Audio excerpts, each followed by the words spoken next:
This podcast is brought to you by Legend Comics and Coffee in Omaha, Nebraska, located in scenic downtown Benson. They got a new location. It's absolutely gorgeous. Check it out. And by listeners like you. Go to Patreon/Two-Headed Nerd. Become a patron. Support this show. Our story this week picks up where we left off last week.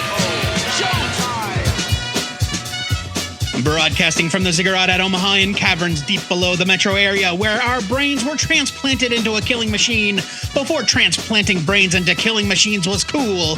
It's our pleasure to welcome you to episode 748 of the Two-Headed Nerd comic book podcast.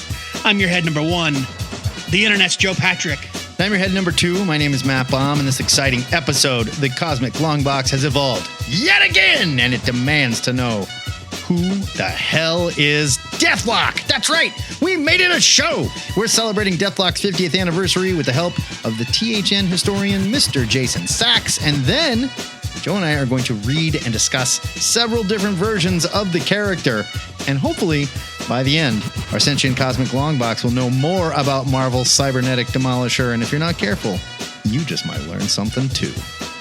After that, we'll set you up with our must-read picks for next week's new comics. Matt, I think it's definitely worth us mentioning that not only is it Deathlok's 50th anniversary, it's the 10th anniversary of Who the Hell Is This Guy? That's right. That's absolutely true. I forgot about that. And we forgot that he already did Deathlok in, get this, his very first installment. I love it. I love it. But this is a redux. It's a brand new thing. We got to start all over. We've been rebirthed. Reduxed.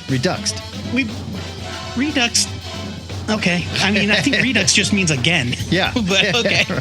But now, get ready to learn about corporate greed, Marvel's military-industrial complex, the plight of the working whistleblower, and what it's like to be a little girl with a laser arm.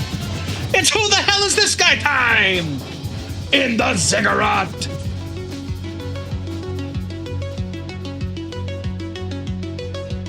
Hi, I'm Jason Sacks, host of the Classic Comics Cavalcade YouTube channel, and author of the American Comic Book Chronicles 1970s, 80s, and 90s, and I'm here to tell you, who the hell is this guy? In fact, this time I'm going to talk about one of Marvel's weirdest and most tangled characters, Deathlok. In fact, the question for Deathlok isn't, who the hell is this guy? It's more like, who the hell are all these guys, and how the hell do they allow themselves to get caught up in a cyborg suit?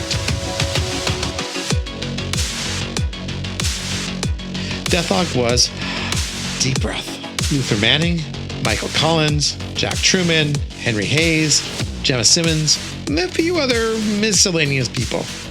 Clearly this is a legacy nobody wants to bear. But let's go back to the future to learn about Deathlok. So, Luther Manning, Deathlok, the Demolisher, first appeared in the pages of Marvel's Astonishing Tales, number 25, way back in 1974. There was something in the air in 1974. It's the year that violent heroes really took over the Marvel Universe.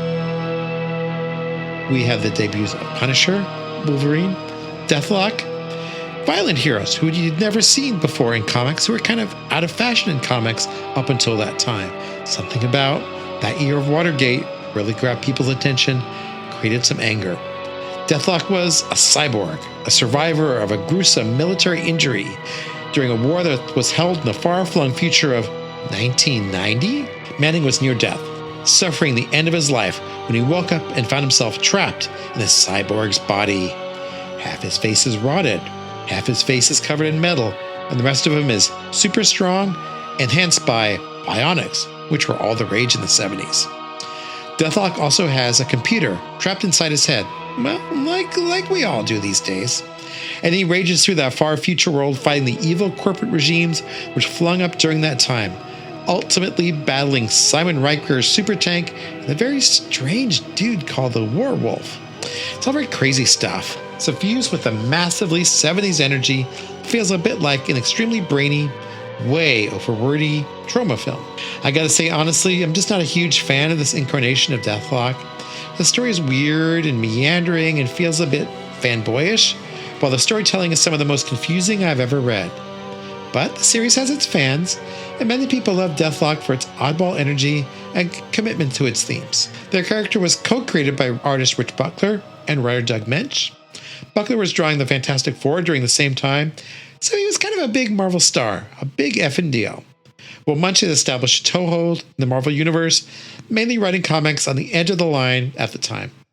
I said I didn't like Deathlok, but there was some great pathos to the character, which was interesting. In some ways, he's like a less grown predecessor of RoboCop, and if you squint hard, you can imagine him fighting Kurtwood Smith and trying to regain his humanity. Sadly, Deathlok the Demolisher ended up like so many of Marvel's oddball characters of the 70s, with just a short run in his solo series. He lost that solo run after only 2 years.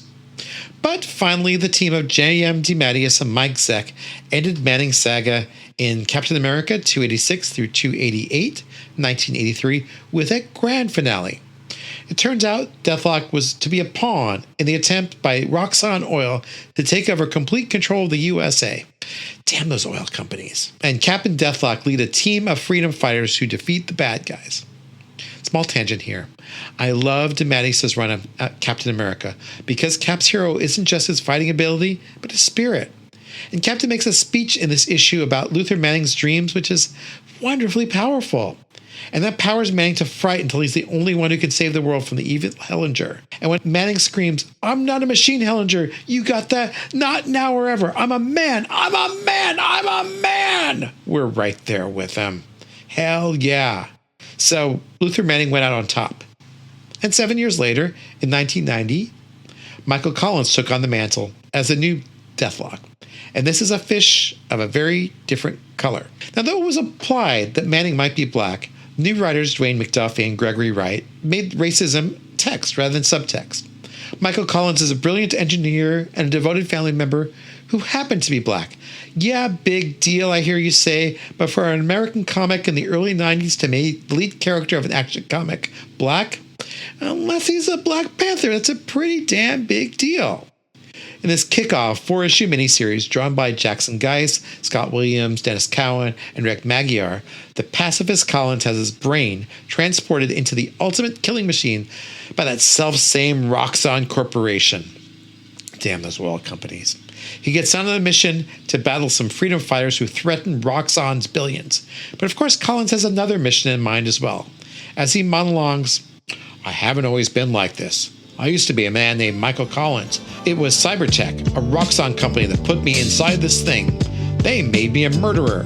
Now I control this machine that they have blocked me inside." It's a pretty great miniseries, and frankly, I think it would make a good movie too.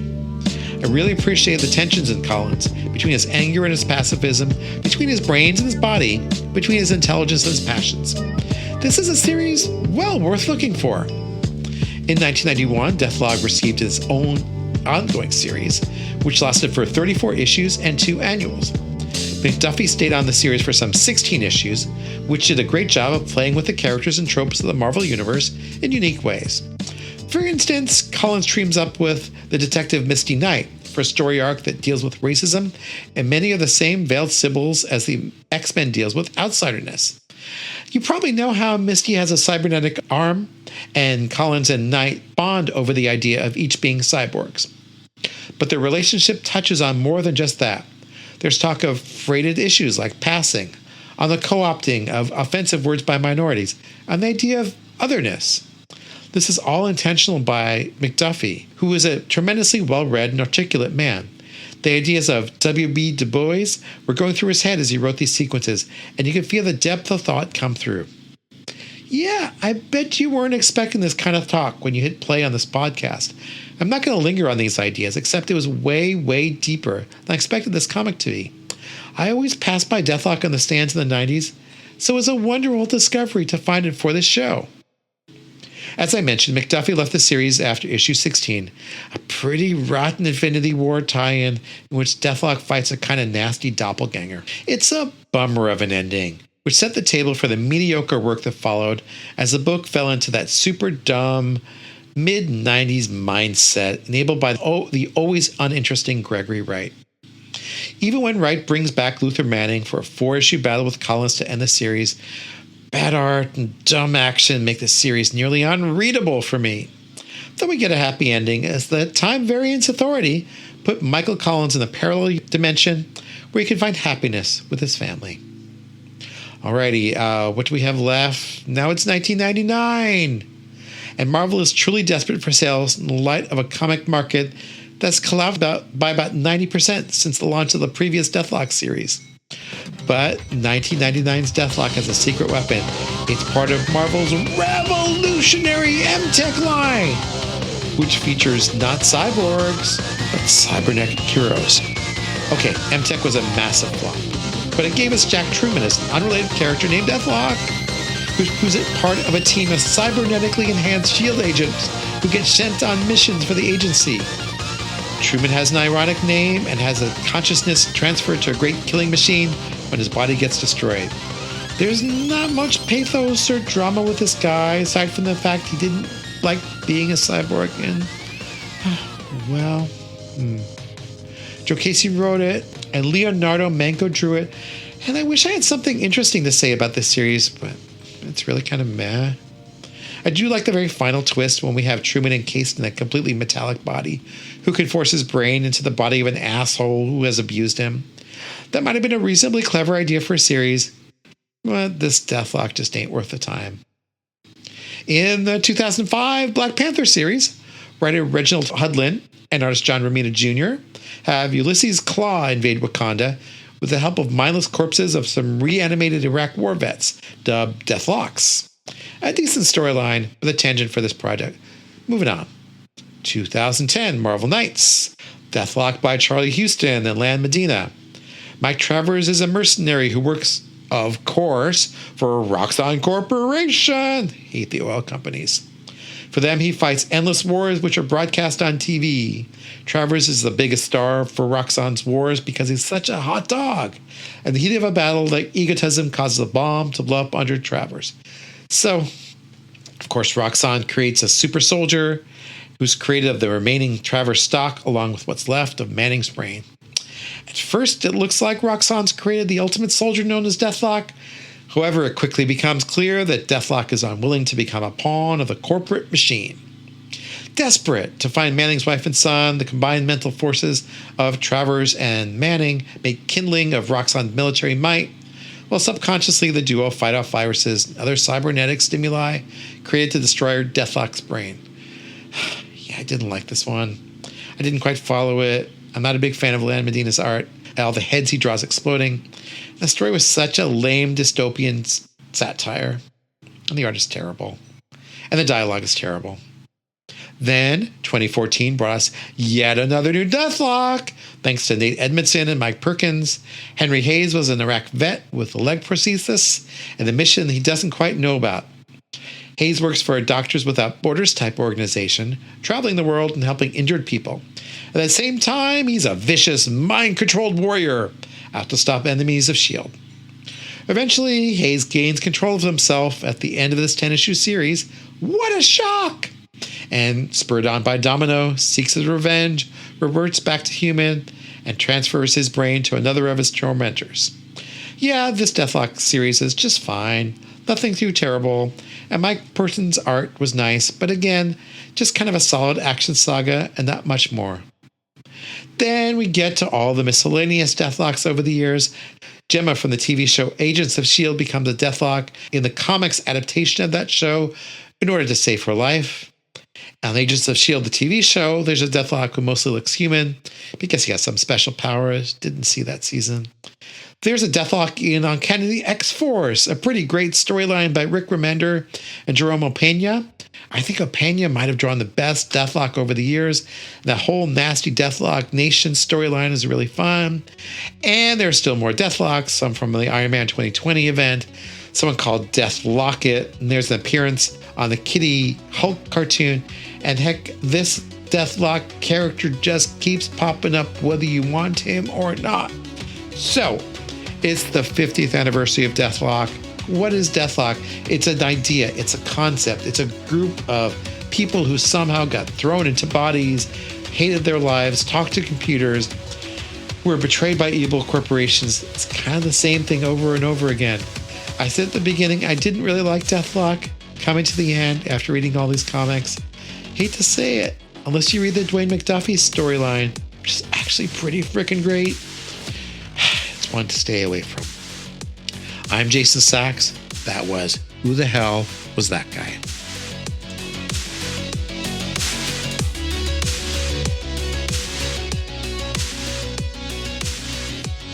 Thank you, as always, to Jason, and be sure to check out his YouTube channel, It Kicks Ass, his podcast, and all his amazingly researched books on comic book history available on Amazon. We're going to put links to all of that in the notes for this show. Now it is time for Joe and I to learn more about the many incarnations of Deathlok, and as you heard, there's plenty of them. Joe, probably only fitting, we start off at the beginning with the Demolisher's very first appearance. There was a sea change at Marvel Comics in the 1970s where suddenly everyone involved became totally cool with their characters murdering everything in sight. Yeah, it was hot. Kids loved murder in the 70s, right? We got the Punisher, we got all kinds of crazy stuff. And we had monsters, vampires, Satanists, you name it. Which brings us to Astonishing Tales number 25 from 1974. It was conceived, plotted, and drawn by Rich Buckler. So I guess that means Deathlok, created by Rich Buckler. Co-created. Doug Mensch was there too. Scripted by Doug Mensch. Colors by Glynis Wein, though we're not going to hold that against her, and I'll mention why. Letters are by Annette Kowecki. Current value on this puppy, $575. That's solid. Yeah, not bad. Yeah. For a CGC 9.8 copy, it's $2,650. Impressive. Wow. Yeah. Not bad. Here's a bit of a setup / synopsis / solicit for you, courtesy of the Marvel fandom page. In the near future, U.S. soldier Luther Manning is killed in action, and his body is used as a subject for Project Alpha Mech, headed by his commanding officer, Simon Riker. Manning is transformed into a Deathlok cyborg with machinery replacing the destroyed left side of his face and missing right arm. Also, he's got two weird toesies things going on. Yeah, he's got very strange, like ninja shoes with the toes. Yeah. It's weird. The strategic part of his mind is preserved, but the cyborg is meant to be controlled solely by a computer program for perfect obedience. Manning's original personality gradually reasserts itself, however, causing Deathlok to disobey orders and ultimately break out of Riker's facility and go AWOL. This is the one that started it all, starring Luther Manning as the title cyborg in the far-flung future year of 1990. Oh my God. No. In the opening scene, we see Deathlok tracking and killing his targets on the streets of New York City, but surprise, Luther Manning's mind is still in there, arguing with the computer, and the dude's a total psycho. Oh, yeah. He like that. Oh, man, he's just like, let him bleed. And I want to see those piggies squirm. I think that's like the biggest flaw with this character. We'll get to it, but that's one of my biggest problems. Well, this version of the character. This incarnation, sure. Yeah. I do love this first page, though, with him holding the gun. And it's like, oh, yeah, it's great. A Cold Night's Frenzy is the title. And they're showing like the target and the scared dude. And then like objective. And he's running away. And Deathlok's got his dumb gun. Elimination. His stupid looking squirt gun pointed right. His gun is cool, whatever. It's not cool. Flashing back, we see Deathlok's creation at the command of Major Simon Riker, and I'm going to mention him again at the end of this review and later within this very podcast. We also learn that the goal of Project Alpha Mech is to create unstoppable super soldiers with the instinct and experience of seasoned fighters coupled with the cold efficiency and strength of machines. If only there were some better way to do that than putting living brains into zombie bodies. I don't know. So was Luther's brain alive, guys. or did they take it out of a dead body? That's what I didn't get from here. I couldn't quite figure it out. It's his. In this case, it's Luther Manning's body and his dead brain. They brought him back to life. He's dead, quote unquote dead, but his consciousness is still in there. Obviously, yeah. This is very much a Frankenstein story. Like this, well, sort of, Deathlok. except for the part where he gets more Frankenstein-y comes a little bit later, where they're actively like taking brains from Subject A and putting it into the corpses of Subject B. Right. Which is what happens to Deathlok 2, which we'll see. I guess the government I suppose it's still the government, is cool with just hiring Deathlok out to mobsters as a hitman. But shit goes south because Luther Manning shows up to collect his payment and ends up murdering the client and all of his men. That's like, okay, so there's like the big issue there. Like, I get like, all right, we got to test this, but it's got to be like, we got to be hush hush about it. And maybe like, hey, the mob, they're killing folks. Why don't we test it there? Sure. I get all that. Okay. You're shady. Your rock's on. You guys are bad news, right? But you also don't send the robot to collect payment at that point. Sure. I would say your payment is, we got to test this by killing someone. Or maybe they pay in advance because, I don't know, from everything that I've learned from any sort of genre fiction ever, hitmen don't just kill people before getting paid. You still put some money down and then they get the rest after the job. What are you, an idiot? Come on. And let me correct myself. He does not kill the client. That comes later. I liked the flashbacks showing Deathlok's abilities and his gear. There are some great layouts by Buckler here where we get like cross sections of his face and descriptions of all the bits and pieces. It's that thing we always talk about where they like show the hideout and all the like where all the trapdoors are and where the cars park and it's all labeled. It's fantastic. Yeah, like a cross section, like an Elliot R. Brown book drawing. I love it. The arrows are just pointing at things that say metal. Like, oh, no shit. Okay, thanks. Deathlok is recaptured by Riker, and we get another outstanding scene from Buckler. A top-down double-page spread of Deathlok in shackles as Riker's scientists try to regain control.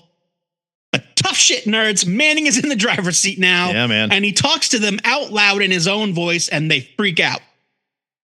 Luther busts out. He heads straight back to the mobster to get his money. Turns out he's got his eye on another brain transplant so he can get out of that zombie cyborg body. It's not really spelled out very clearly, but that's what the dialogue says. Yeah, I get. Yeah, you got to wonder if they got the art and they're like, we'll just write it in there. I don't know. I don't know. And the artist is like, are you sure? And he's like, yeah, we don't have time to redraw it. It's all good. Yeah.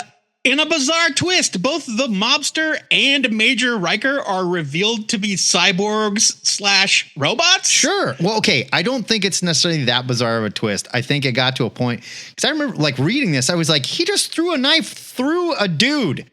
Like this is violent as hell. Oh, he's only killing robots. Got it. Well, but you think that would be made more clear in the text that he's not that this is a test of some kind. I mean, I guess, I suppose, but like at the time you're just reading it. I was like, Jesus, for the 70s, this is crazy violent. It reads totally straight. Yeah. It reads like he's blowing holes in people. There's no reason at all to think that he's not doing everything that the text says he is until you get to the end and you see that the mobster's a robot. Also, the Major, because he's threatening his girlfriend because she caught him with his robot parts hanging out. which if we just extrapolate that for a while, like, okay, he's a cyborg, he's in charge, whatever. But, he still likes thick-legged ladies. What can you do, He's got to wear accounts, friend. Yeah, I mean, there's got to be some plus to being a cyborg, right? I get to nail these hot blondes. Astonishing Tales 25 is the framework on which all future Deathlok stories will be built. As we'll see in this episode, almost every incarnation involves a reanimated corpse, sort of, merged with a machine, and there's almost always a Riker. Somewhere, somehow. True. This was a really fun read with some great art by Buckler. The modern recoloring is a travesty. It's a crime against art. It's really bad. Yeah. I looked at the old recoloring. The one that I'm looking at is the old coloring, and it's great. It's great. Looks really good. Okay. Link that to me, Elliot, so that I can look at it. Yeah. But like I read a version from like a Masterworks or one of those kind of nicer Marvel reproductions, and it's just like awful flat. Like, let's churn this out so we can get it in a trade and get some money from it. I'm giving this a buy it. I thought it's goofy, but it's a lot of fun. Rich Buckler was great, man. He was underappreciated. Rich Buckler kicked ass, and he's doing full on Jack Kirby spread work with like weird POVs and Kirby Crackle and all the weird machines and stuff. This is great. The only thing is, like, this character as it is, there's no legs here. No one wants to read 100 issues of psycho killer with even more powerful psycho killer powers. You know, like it's hard to root for him because he's just a monster. He's a bad dude. Yeah, right? he's not a good guy, you know, and I think we'll see more later, like with some maturity to the character that comes to it and better ideas. But this is fun, and it looks great. It's a solid start, but it's silly at best. And Astonishing Tales was like the Marvel tryout book. Like Marvel Premiere or Marvel Preview, what I mean is like, let's try an idea. Throw some concepts to the wall. Yeah, let's try an idea and see if it's. Oh, the coloring in this is good, but it fits the page. It fits the paper quality. Yeah, it makes more sense.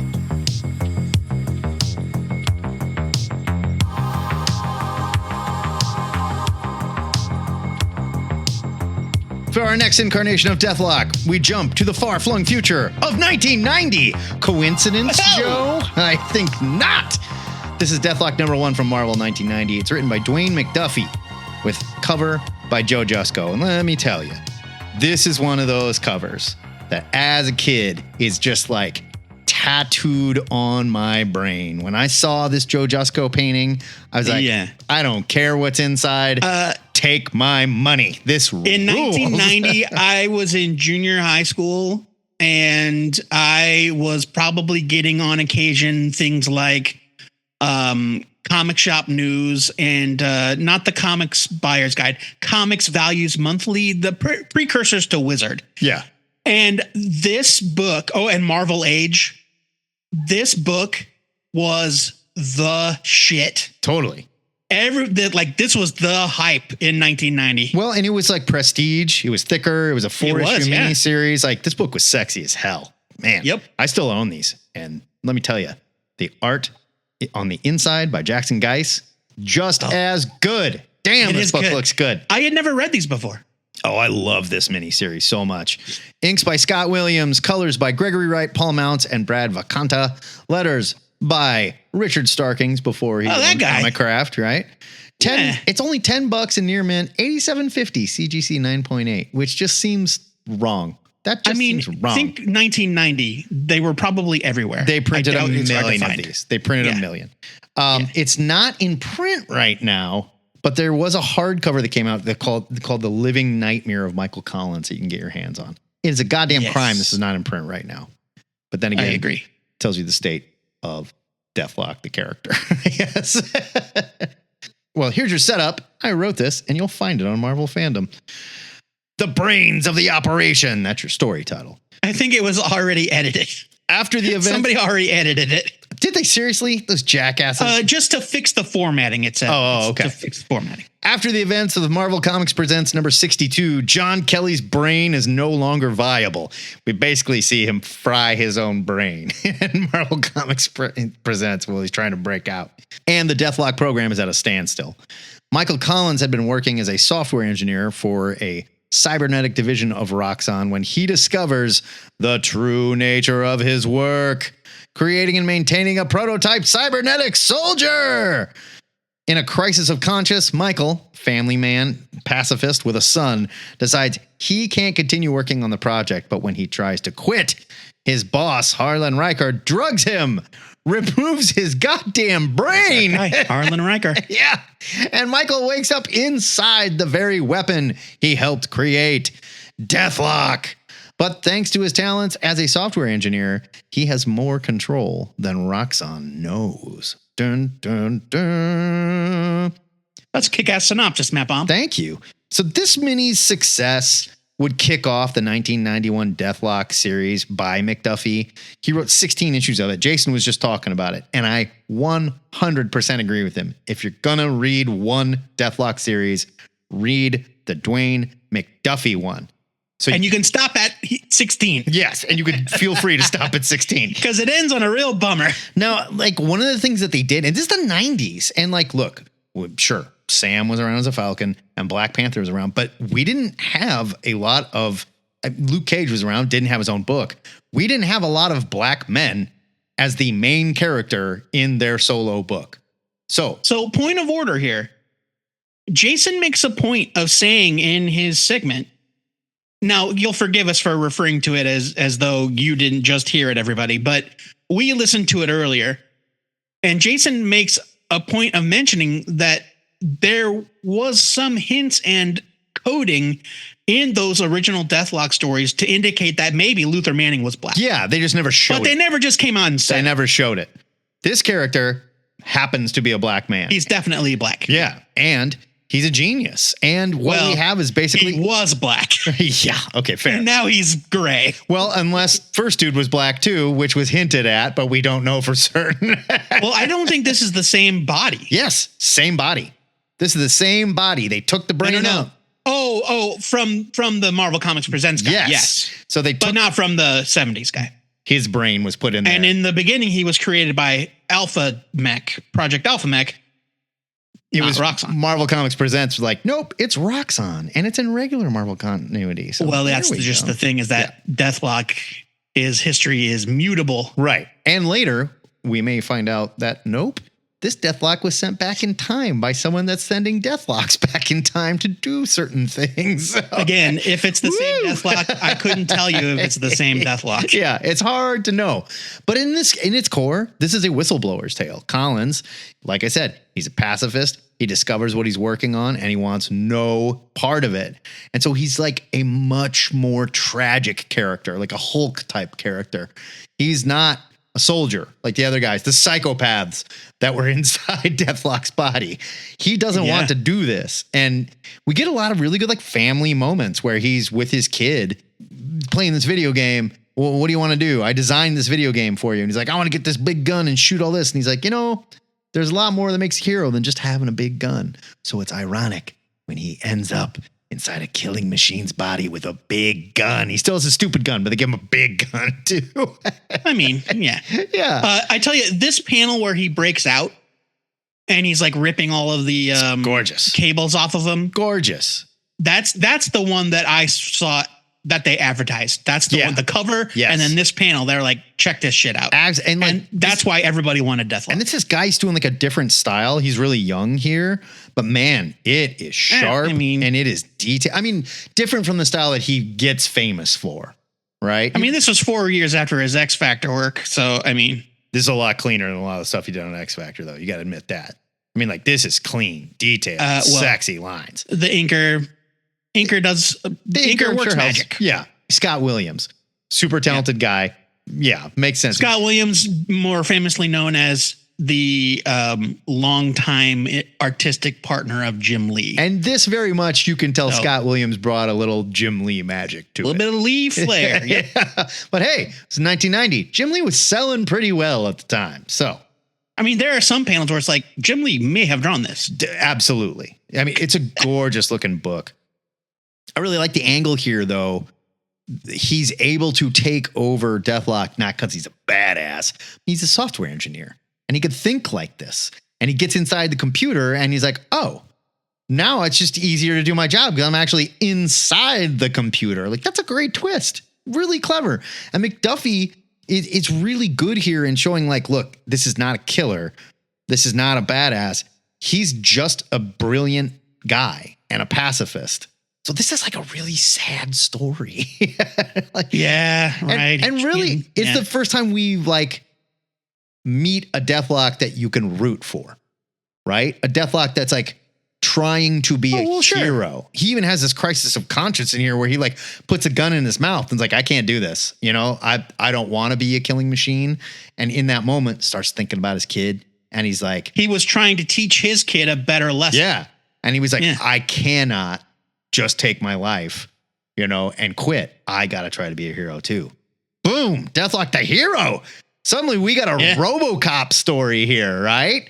Like he never wanted this and he was forced into it. Yeah. This Deathlok is much more of a tragic kind of RoboCop guy that was trying to do the good thing, the right thing. And there's even a big bad robot tank that he fights in the end. Oh, well, sure. Yeah. I mean, you gotta. McDuffie and the crew took Deathlok from a generic cyborg with a soldier brain and turned the character into a tragedy that is sort of Frankenstein meets RoboCop. Collins was a sweet family man in the wrong place, the wrong time, that's going to do the best that he can in his new situation to become a hero. even though his body is programmed to kill. Butch Guice and Joe Jusko's Deathlok is the definitive version that I picture whenever this name is mentioned.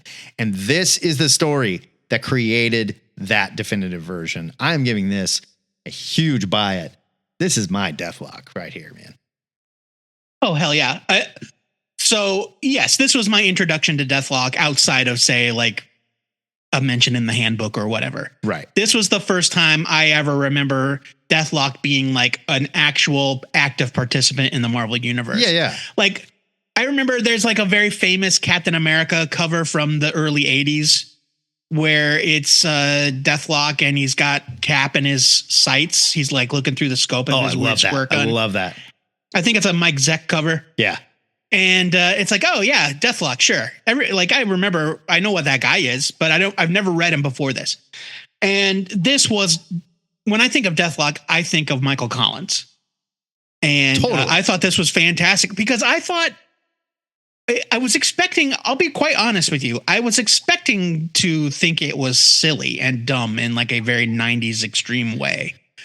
And it's not. Dwayne McDuffie, man. McDuffie is whip smart, and yeah, it's got some stuff to cater to relevant themes and relevant styles of the time, but the story is so relatable and so like relevant to even today's world. It resonates and it holds up. It holds up. I don't get the whole point of the helmet. The helmet was dumb. The helmet is stupid. Deathlok does not need a helmet. And Deathlok has never worn a helmet before or since. No. So I don't know. Okay, they introduced the helmet. Again, Marvel Comics Presents. That's part of this storyline. They introduced that's like a 9-page intro to this. I'm just saying it wasn't necessarily here. And right. It was McDuffie and this crew that wrote that Marvel Comics Presents story. I understand. Sure. But like, I don't understand why they were like, yeah, Deathlok needs a helmet because he immediately rips it off the second he breaks free. You need the scary face. You need the skull face and the no nose and the whole robot point eye, of Deathlok is that he's a zombie. Yeah. Or reanimated. Zombie cyber. Yeah, cyber zombie. Right. This is a buy it. It's great. It's really very, very good.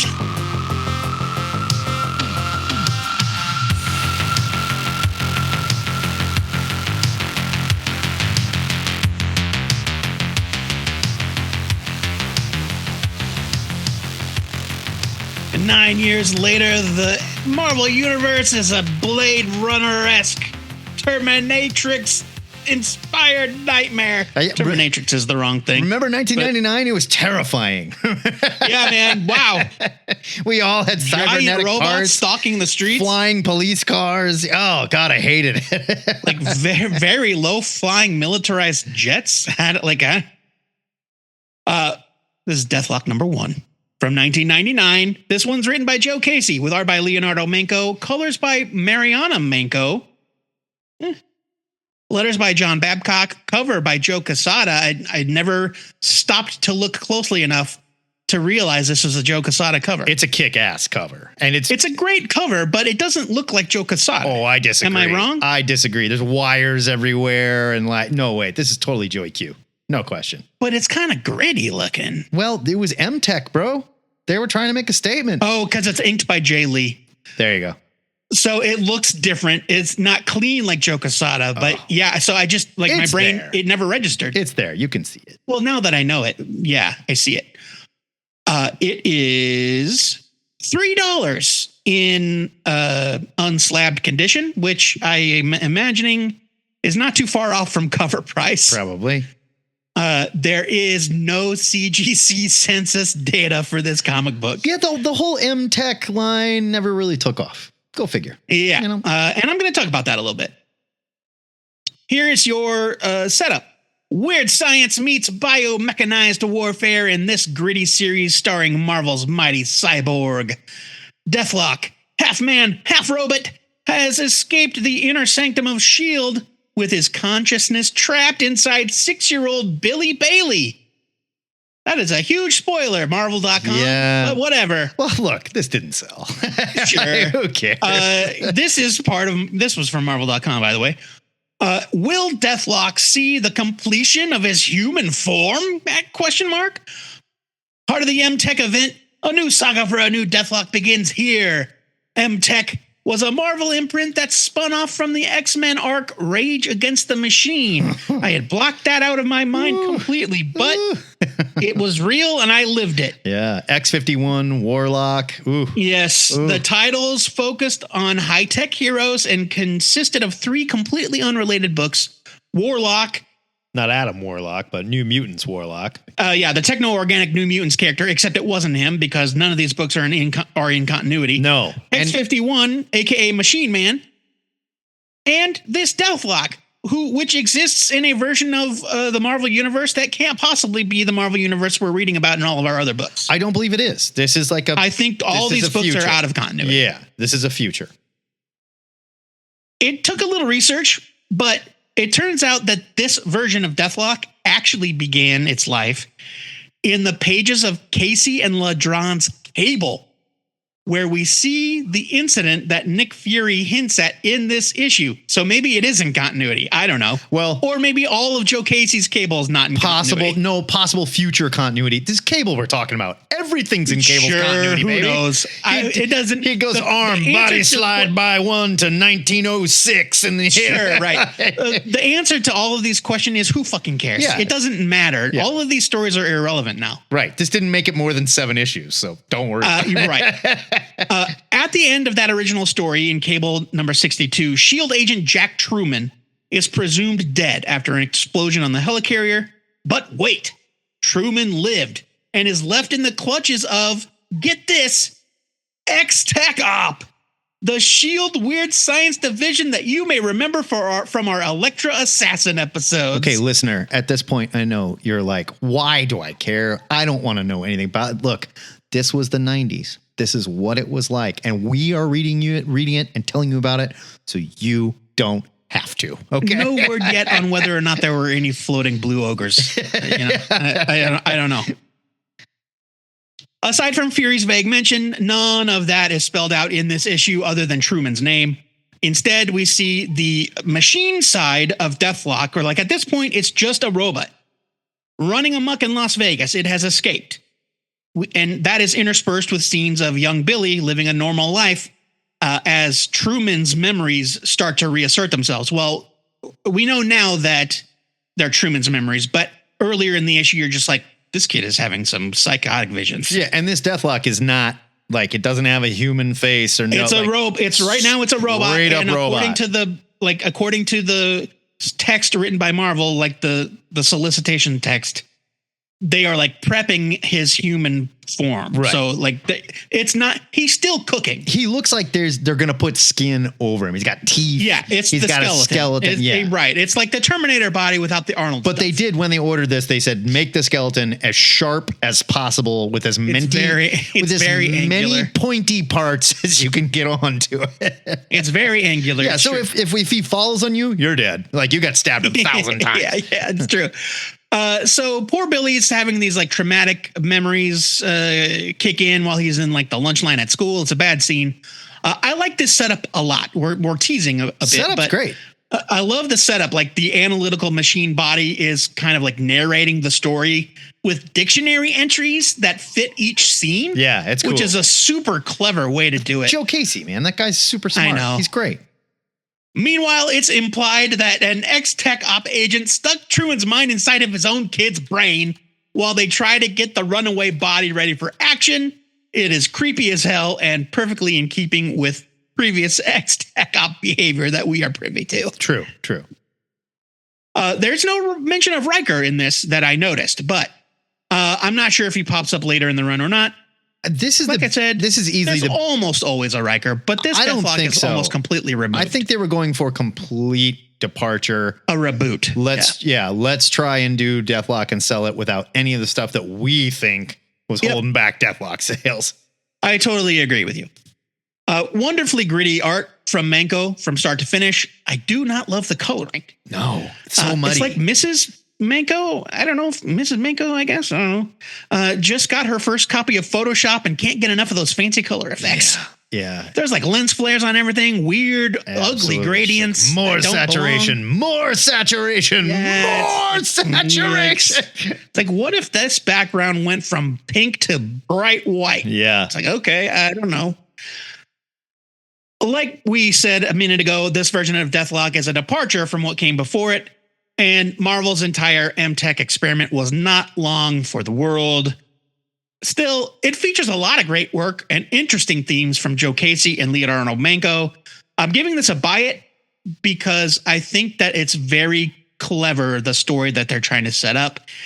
And it really made me want to go back and reread Joe Casey's Cable as well. Okay, Joe Casey's Cable, yes. I'm not going back and reading this. I can't give this any better than a Skim It. And I'm giving it a Skim It. Well, I'm not saying I'm going to go read the rest of this run. I'm just saying that Casey. I like this issue. I love Manco. I think they were doing the best they could with a pretty hamstrung idea. Like, this wasn't going to be around. This wasn't going to sell. And it's just like, there's nothing. Just call it something else, maybe. Call it something else. Like, why couldn't... I mean, I'm not sure what you... Maybe this could have been the Machine Marvel Man did book. Get behind this pretty big. Well, yeah, but I'm not saying they didn't. I'm saying it sucked and nobody bought it. Nobody cared. Yeah, but nobody knew it was going to be. Nobody knew nobody was going to care when they did it. I suppose. My point. But this just doesn't do much for me. And I really like Manco, and I think the coloring is not helping. But this also isn't the Manco art that I think of and love either. It just... They were going really so dark and so edgy, and so it just doesn't work for me. This is Leonardo Manco, the guy that drew Hellstorm. Huh? This is a Skim It, but it works on Hellstorm maybe because Hellstorm's not a robot. You know what I mean? Like you can do all the twisty, crazy lines because there's demons and hellfire and stuff. When he's doing tech, it just doesn't work as well for me. And it still looks like they're in hell. I'll say that. They're not. That's true. It does look like a post-apocalyptic. Right? It looks like they're in hell, and they are not. So no. Yeah. They're in Las Vegas, so pretty close. So maybe close enough. No, it's best I can give this is a Skim It. That's fair. Maybe I'll give it a Skim It as well. I don't care about this Deathlok character at all. I don't either. Maybe okay. And this I'm first gonna change my review. Doesn't make me care about the character. So yeah. I'm going to change my review to a Skim It because I think I was riding high on revisiting that Cable stuff because that Cable stuff is so good. It is great. This is not that. So you're right. It's not. And the less said about X-Tech Op, the better. Yeah. Oh, yeah.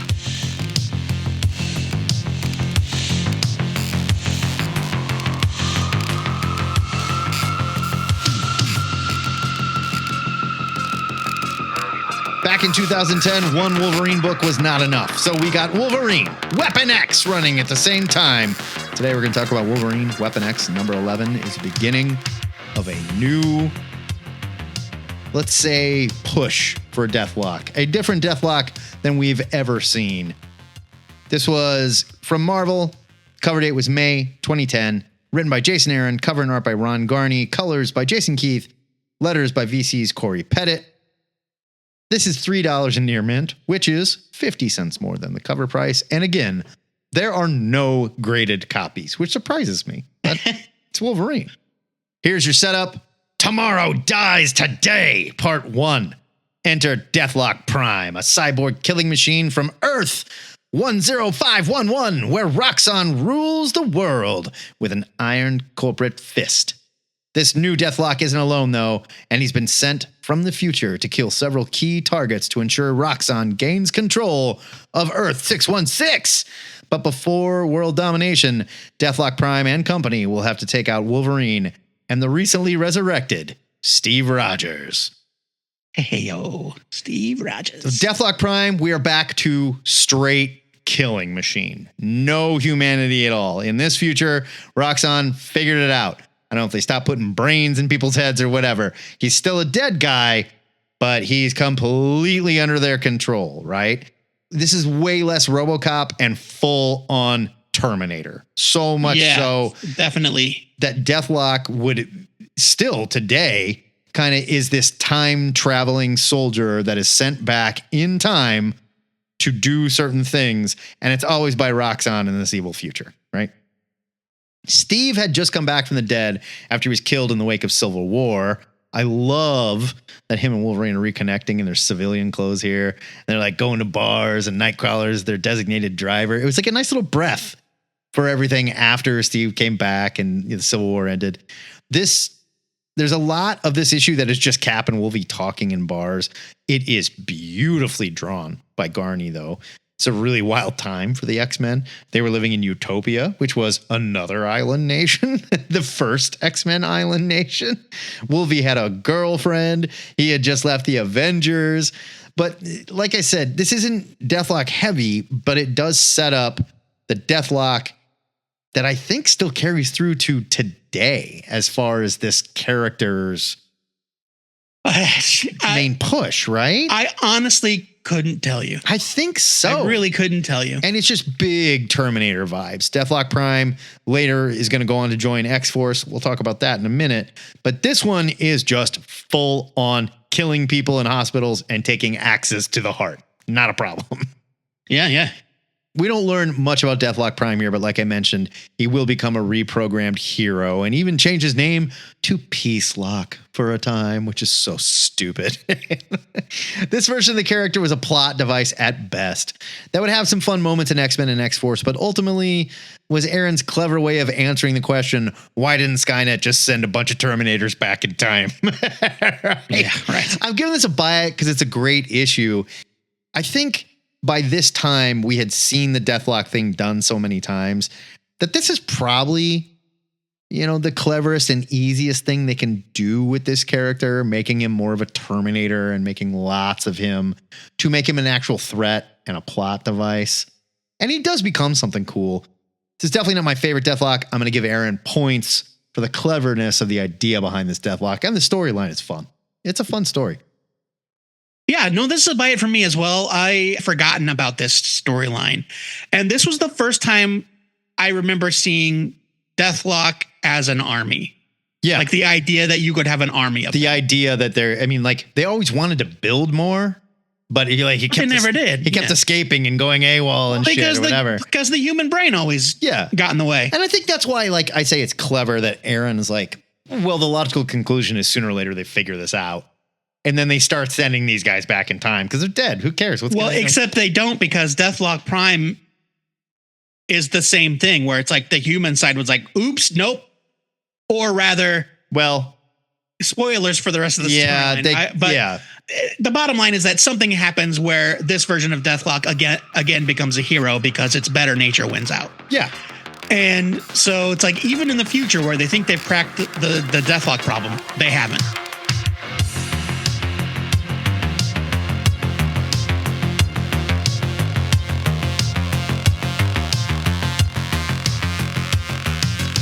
So, given that I kind of called an audible at the last minute, my next review also deals with Deathlok Prime. And I did not realize until today, when Matt pointed it out to me, that the version of the character that I'm about to talk about and the version of the character he just talked about are the exact same character. Of course, we are talking about Uncanny X-Force number 5 from 2011. Not to be confused with Uncanny X-Force 5.1. That's right, because this kicks off a storyline, Deathlok Nation, part 1 of 3, and Uncanny X-Force 5.1 is not part of that story. No, it is not. That 0.1 shit. God damn that. Ugh. It's written by Rick Remender with pencils by Assad Ribic, inks by John Lucas, colors by Matt Wilson, and letters by VC's Corey Pettit, who's been holding it down ever since 2011. Oh, yeah. Current value on this is $5. CGC 9.8, $75. Pretty respectable for a modern book. Sure. Here to solicit, there are innumerable and varying potential futures awaiting mankind. Between them exists only one constant, the rise of the Deathloks. Seated in our present, they grow. A time virus spreading across all possibilities, infiltrating the fate of mankind. One thing stands in their way, a man who shouldn't exist. They come in waves, an army of time-displaced Deathlok troopers made from Earth's greatest warriors. Captain America, Spider-Man, Elektra, Cyclops, Venom, The Thing, Bullseye. All soldiers in the army of Deathlok, all operating under one directive. Phantom X must die. I love it. It's like Marvel Zombies, but it's Marvel Deathloks. Yeah. It's great. So, to address some of the things Matt was saying a second ago, at the end of the Tomorrow Lives Today storyline, which is or Tomorrow Dies Today? which was the Wolverine story. Right. Deathlok Prime, they saved the future. They saved Captain America. They shut down all the bad Deathlocks. And we see why Deathlok Prime is able to resist his programming and become a good guy. And then he leaves. He's like, I'm out. Good luck to you guys. See you later. Fast forward to 2011. Somewhere hidden deep within the time-displaced workshop created by Weapon Plus to churn out super soldiers known as the World lies an intruder that aims to corrupt the advanced technology found there for his own ends. This is Father. This storyline, like I said, it's called Deathlok Nation. It sends the concept back to the future once again, and we eventually learn that Father is sending hordes of superheroes turned into Deathlocks back in time to ensure his rise to power. Yeah, that's what Rick Remender does. He's like, oh, you got an idea? Oh, Deathlok goes back in time?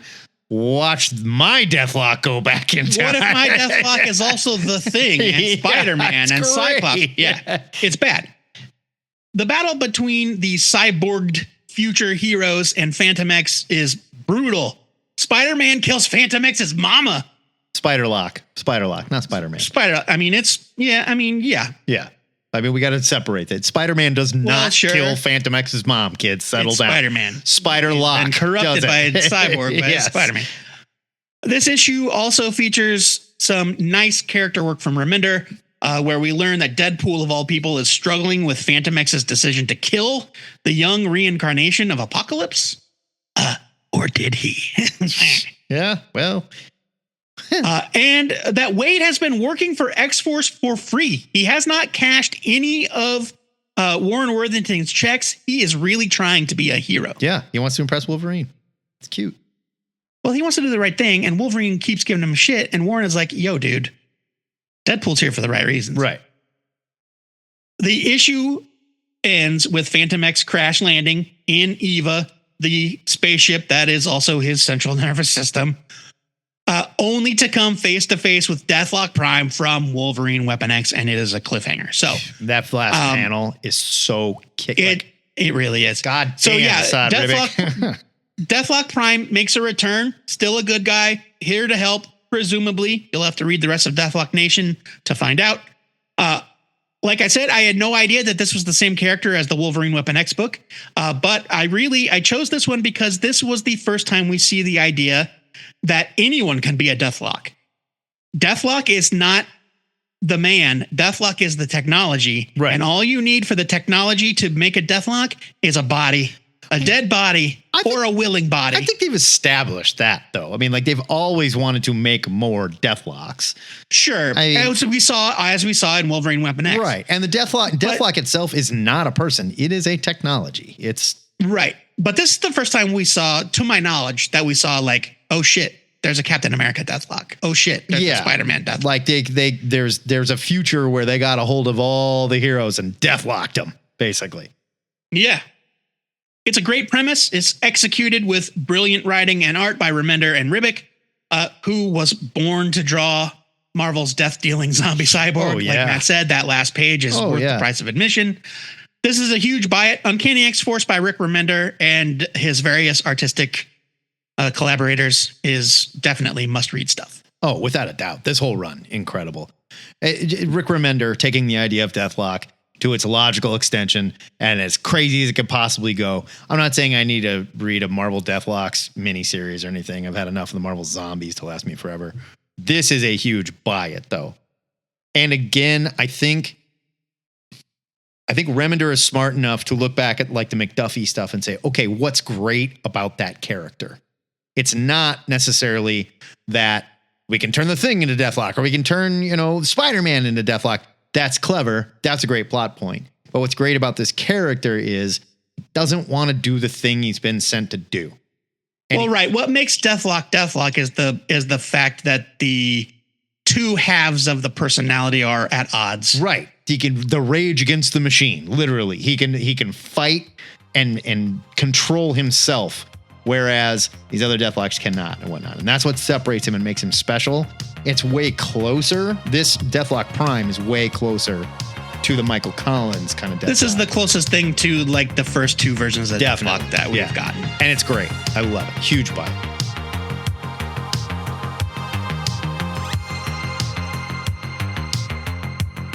We end with a completely different take on Deathlok in the pages of Avengers Arena number 2 from Marvel. Cover date February 2013. Written by Dennis Hopeless. Cover art by Chris Boccolo and Tim Townsend. Art by Kev Walker. Colors by Frank Martin Jr. and Jean-Francois Boulot. Letters by Joe Carmanga. And it is $10 in near mint, $47 in CGC 9.8, which seems like a weird price. Interesting disparity. Yeah. Okay. Here is your setup. Meet Rebecca Riker, Deathlocket, daughter of Harlan Riker, cybernetics expert and chief designer of Deathlok. Yep. Same guy from the McDuffie miniseries. When a Deathlok is sent back in time to stop Harlan from creating the Deathlok program, it explodes, killing his wife and son and leaving his daughter mortally wounded. See, they have perfected time travel. They had perfected Deathlok, but Roxxon had a lot of trouble isolating the year to go to. So they're just randomly shooting Deathloks back in time trying to kill this guy. And they're not quite in the same right time. It happens, right? It's tricky. Well, the Deathloks from the previous stories are from a different timeline. Yeah, this one is from that. This is from the future of the 616. Well, I don't know if I think this is technically the one from 10511 where Roxxon took over the world. And they're sending them. I guess it depends. Yeah.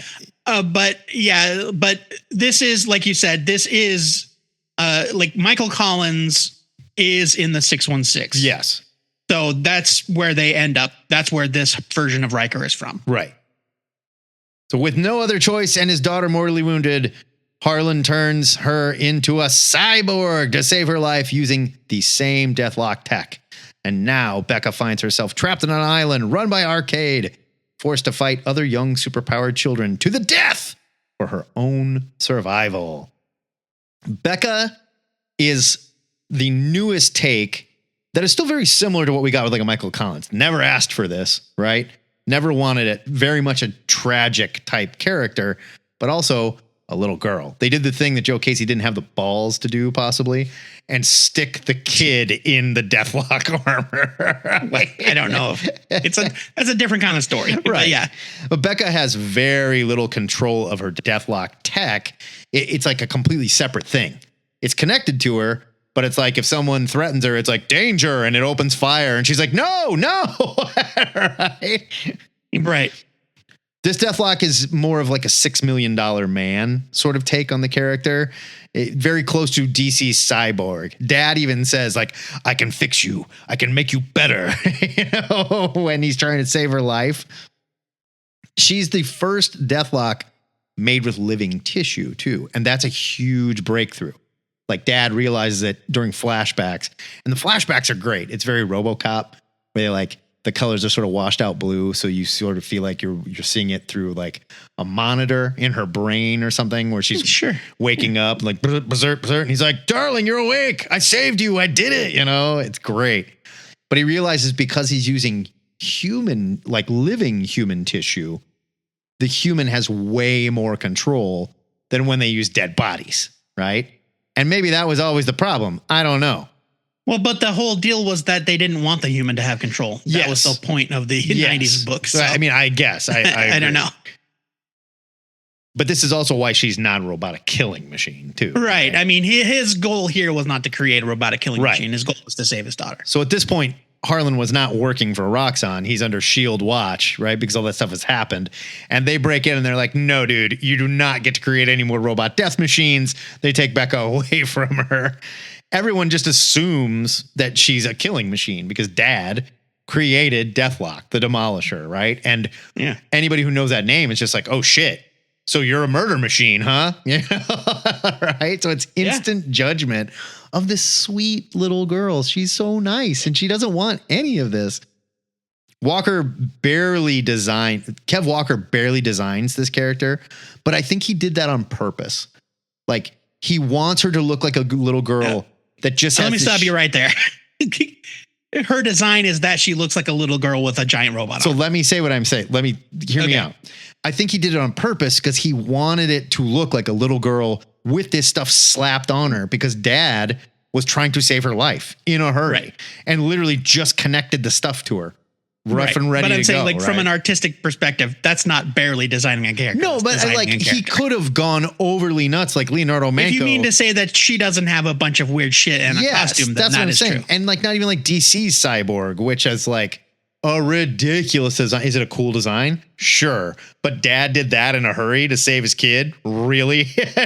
Okay. Avengers Arena probably should have been called Murder World because of the theme and, you know, Arcade was running things and how many kids we see get killed. Deathlok is easily one of the most interesting and tragic characters because she's not from a super school. She's not chosen by some strange magic prophecy to inherit her powers. Her dad literally saved her life, but also turned her into a cyborg using tech that shares a name with an infamous murderer in the Marvel Universe. This series is an incredible read. I would love to see more of this character active today. I think this is the most creative modern use of the Deathlok idea. I'm giving this a huge buy it, and I love this character. Yeah, and we do see Deathlok it throughout this book, of course, and then there is its follow-up series, which was called Avengers Underground. That is great. And the reason they called it that instead of Murder World is because they wanted the book to sell. Yeah, whatever. But yeah, Deathlok it is great. And she eventually kind of learns to live with what's happened to her. And she becomes a stronger character in terms of like her confidence and her abilities. And it's a fun journey. And every once in a while, she'll pop up here and there. There's an even more tragic twist at the very end of this issue that I'm not going to spoil. But yeah, it's a great read. This is a buy it. Kev Walker is one of my modern favorites. I love him very much. Love him. This whole run and its companion piece definitely worth reading. And even like the throwaway characters that they came up with that like die in the first issue. They're great. They're designed. They're thought out. They've got a background and everything. They're like, don't get attached because they're going to. And I also love that Dennis Hopeless. He like immediately, like instantly creates this idea that you realize probably should have been part of Marvel lore all along. Yeah. And that is that there are like Hogwarts style schools all over the world that are for everything dedicated to training superheroes. Right. Like you're going to be the next Captain Britain and you're going to be this. And, and you're like the Captain Britain Academy. You won the Tony Stark, scholarship for building shit. So you're going to be the next Iron Person. Avengers Initiative. Yeah, and it's great. Yeah, it's like, yeah, man, so good.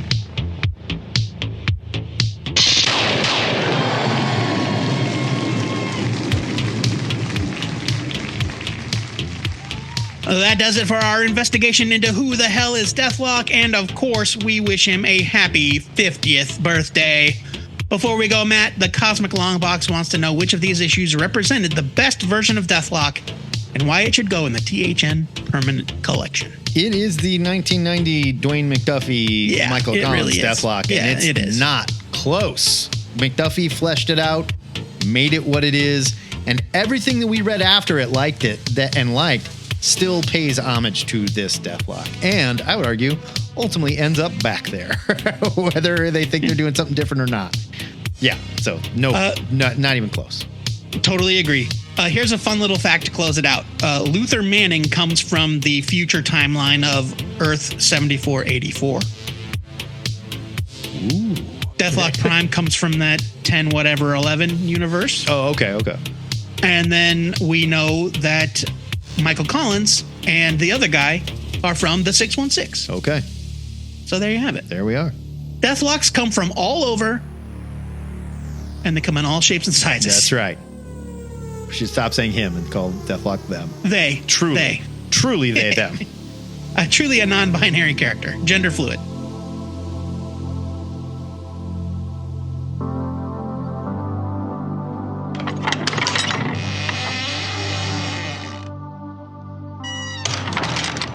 Joey, it is time to head up to the THN Sanctum Sanctorum to discuss the new comics hitting your local comic book store next Wednesday, July 24th. And we got to make our must-read picks. We got to tell these kids what we're reading while I cut you a slice of the Deathlok anniversary cake. why don't you get us started? Please just be careful. It is full of plastic and coolant, and it may not be edible for humans. So, Okay, fair. My pick for next week is Teenage Mutant Ninja Turtles #1 from IDW. I've been trying to make this my pick of the week for about 3 weeks, and it has refused to come out. He was always scheduled to come out on this day, but I wanted it. I understand that. It's written by Jason Aaron with art by Joel Jones. It's 32 pages for $4.99, and here's your solicit. New series premiere. New jumping on point. The Teenage Mutant Ninja Turtles have all left New York to pursue their own interests, but there are forces gathering that will pull them back together, whether the bad guys like it or not. First up, Raphael. But why is everyone's favorite brawler in prison? When a surprise attack behind bars puts Raph's position in jeopardy, he needs to figure out how to get out of jail and warn his brothers that trouble is coming. Superstar writer Jason Aaron, who we know from The Mighty Thor and Batman Off-World. Two very strange things to credit him for. Yeah, kind of. But Batman Off-World kicked The Mighty ass. Thor, yeah. And I think maybe hey, Batman Off-World, that was recent. It was a hit. You remembered it, right? It was good, yeah. TMNT now. You know? Wolverine, Avengers, lots of stuff. They're striking while the iron's still hot. So. Teams with Joel Jones, who we know from Lady Killer and run on Catwoman. That was a run. It was a run on Catwoman. I like Joel Jones' run on Catwoman. It was good. Is she the one who did the armpit costume? I don't know if she designed that, but she definitely was drawing it for a while. I don't know if she designed it. I can't remember. All right. I'd have to check. For the first issue of a new TMNT series that will start a bold new era, celebrating the TMNT's 40th anniversary while setting them up for the next 40 years to come. Spoiler alert, I have read this already, and I'm very, very excited to talk about it. I have not read it yet, but I will obviously in time for the show next week. We will talk about it. IDW is very excited for people to talk about it. They sent us a copy a couple of weeks ago. Nice. It has been in our drive for a while. Sorry that you haven't noticed it. I got other stuff I got to read first. I probably should have mentioned it to you. Jeez. But, if you've listened to the show, you have heard us talk about the IDW TMNT series and how I have not really read much of it. And I've been looking for a way in, and this is it. I'm very excited about this relaunch. Yeah, so it's going to be great. Super excited. Matt Baum, tell us about your pick. My pick for next week also comes from Mr. Jason Aaron. It is Berserker, A Face Full of Bullets, #1 from Boom Studios, written by Jason Aaron, with art by Salvador LaRocca and a beautiful cover by Francesco Mana. It is 56 pages for $9.99. Here is your solicit. When B, that's a berserker, finds himself in the middle of a greedy land baron and a runaway daughter, will he play the role of guardian angel or angel of death? I think you can probably guess. And when she prays for the vengeance she so obsessively clings to, the bloodbath may be more than she bargained for. Legendary comics writer Jason Aaron, who just happens to be working on Teenage Mutant Ninja Turtles and Batman Off-World. Wait a minute. It's right there. I don't know. Is he writing these himself? Different company, too. So I don't know. Maybe he's writing these. I don't know. Enters the brutal world of Berserker along with acclaimed artist Salvador LaRocca. You know him. You'll love him. Look, Berserker has been fantastic. At the very least, you know him. Right. Maybe you know him and you used to love him. I don't know. This looks pretty good, though. He's not going full Salvador LaRocca. He's dialed it back a little bit to that LaRocca that you and I loved, like from his X-Men run. And he was so good at that stuff. But that's not the point. The point is, this is a character that famously Keanu Reeves helped create. It is about an immortal that gets shot up and stabbed up and hurt really bad, but can't die. And Jason Aaron's now has this immortal in the Old West. And Jason Aaron writes high quality Old West cowboy stuff. I'm super excited for this. I love the first series. Highly recommend Berserker. You will not need to read anything before this if you just want to jump on. That's just not the nature of the story. What's the word on Keanu's involvement? I mean, like, Keanu is still involved, but he did not. This is all Jason Aaron. Like, Keanu was credited with co-writing a lot of the first stuff. The original stuff. Yeah. So it's great. I love Berserker, man. Yeah. I mean, yeah, it's a good looking book. And you're right about Jason Aaron. He writes a gritty, He writes a gritty Western. He makes the Old West look like a super shitty place to live. Well, it was. Yeah, apparently. The THN trade for next week goes to the Supergirl Woman of Tomorrow, the deluxe edition hardcover from DC Comics. It's written by Tom King with art by Bill Kazevely. Beautiful, beautiful art by Bill Kazevely. Oh, yeah. God, it's good. It's 264 pages for $49.99. Here's your solicit. Her planet was destroyed, sent to Earth to protect a baby cousin who never needed saving, forever living in his shadow, the Supergirl to his Superman. But when Kara is sought out by an alien seeking revenge on those who destroyed her world, everything changes. She will need to embark on a mission across space to find herself, defy her pasts, and face her future. From Tom King and Bill Kazevely comes a character defining cosmic masterpiece for the ages. Supergirl, Woman of Tomorrow, the deluxe edition, collects the complete saga. That's 8 issues 1 through 8. And features a brand new introduction by Tom King and a brand new cover by Bill Kazevely.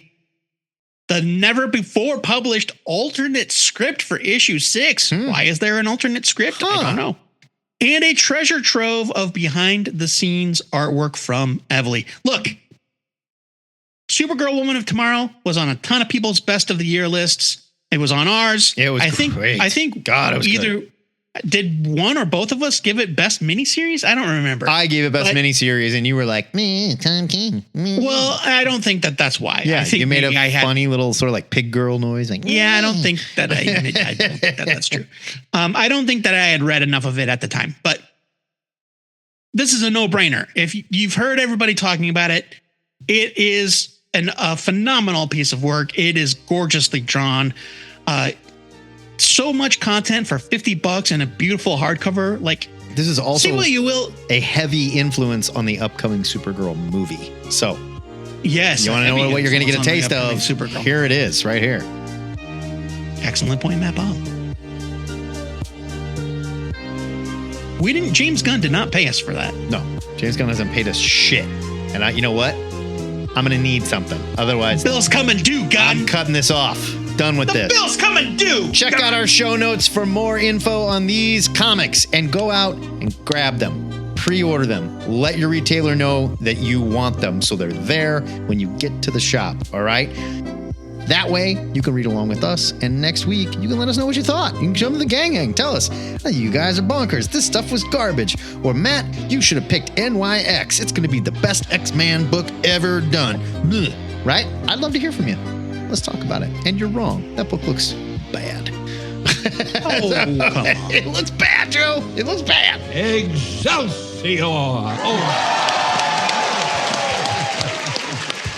I am going to stop screaming because that is it for THN 748. Next time, new comic reviews return to the show, and we're going to give you a sneak peek of our Patreon extra. In the meantime, if you need more, join us for the THN Gang Hang on Saturdays at 11 o'clock Central. You can check out our Discord for details. Joe Patrick, what else can a mild-mannered, good nerd do at our Discord? You can help us try to make sense of Absolute Batman's weird costume and what the hell DC All In is. There's too much. DC Absolute, DC All In, DC Ellsworth. Well, DC Absolute, DC is part of DC All In. I don't fucking know. Yeah, who knows? You can debate the origin of Popeye's name and whether or not he does, in fact, have a missing eyeball. He's only got one eye. Everyone knows that but you. Literally. No, you would not believe the number of people that agreed with me in the Facebook group I posted it in. Just trying to make you feel better. You That's poor dumb. Summer Popeye. No, you're child. wrong. You're wrong. Or you could just answer the question of the week. This week's question, I thought he just squinted a lot. I just thought he liked squinting. No, he's Pop Eyes, not Pop Eyes. Why isn't he wearing an eye patch? Because he's a sailor. He's tough. He doesn't need one. Ugh. This week's question, in honor of the Red Hulk's upcoming big screen debut in Captain America Brave New World, what's your favorite gamma-powered character or monster? Bonus question, what's your favorite story starring said character? Matt tried to put a caveat on it that the Hulk was not allowed. That is bullshit. It's your question. No, You can Hulk's answer not it allowed. The however whole you like. idea was not the Hulk. Other Gamma characters. No one said not the Hulk. Not one person. I did. Nobody. I said that. Not good the thing Hulk. you're not in charge. Not the Hulk. Any Gamma character that you love and your favorite story starring that Gamma character. Please keep your question of the week suggestions coming, and you can sign up for our Discord with the link at twoheadednerd.com/Discord. We'll talk about your answers on this week's Gang Hang if you wanna. Otherwise, we won't. If you don't, I have a feeling we're going to talk a lot about Star Wars The Acolyte. If you don't dig on Discord, send an MP3 submission for the Comic Pushers, for Ask a Nerd, or for whatever to twoheadednerd@gmail.com, and we'll put you on the show. You want to know how Popeye lost his eye? Corkscrew accident? It was the result of a childhood incident involving, wait for it, a can of spinach. I was going to say spinach. Yep. That only makes sense. Irony, baby. Ooh, that's why Popeye's so great. That's right. He's sustained by the very thing that named him. Popeye, also my favorite gamma irradiated character. If you're new to the show and you've just been being nice to Joe online about this whole Popeye eye thing, don't waste your time. And I assure you, you just haven't heard enough, all right? It's going to wear on you. He thinks he knows everything, but sooner or later you'll realize.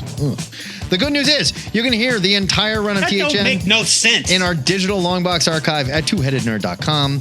THN is a listener-supported podcast. It would not be possible without the generosity of donors like our patron, Tim Benson. I know that guy. If you like what you hear it's every totally week. coincidental that I've been thinking a lot about Tim Benson lately. Okay. He's not, be careful. That's how people end up dead. No, there are no rumors about Tim Benson. Okay, good. He's been helping me with my job. Oh, okay, He was on my mind, and I saw his name on the Patreon, and I'm like, Tim Benson. If you like what you hear every week, it's easy to support the show. You can sign up to be a patron at patreon.com/twoheadednerd. Before we go, our weekly shout out goes to our own Discord crew. DC had the brilliant idea to open their own Discord and show the internet how terrible it can possibly be. It quickly devolved into a lawless hellscape. Wow. And when I say quickly, I mean within hours. Like in the last 6 hours, the last 24 hours, I guess, has been people impersonating characters from The Boys being as terrible as they could possibly be. And they were like, no more role-playing. Role-playing is banned. It's like the early days of the internet before people invented moderators. Man. Thank you for reminding us how good we've got it and how quickly your Discord can turn into a stinky, racist outhouse for trolls. There's a reason why we got a no jerks allowed policy, okay? Well, and that we've never had to exercise. It's true. Until next time, true believers, remember to pre-order your comics or your retailer might just drop them down that hole in his stinky, racist outhouse. This is the Two-Headed Nerd, signing off. Yeah.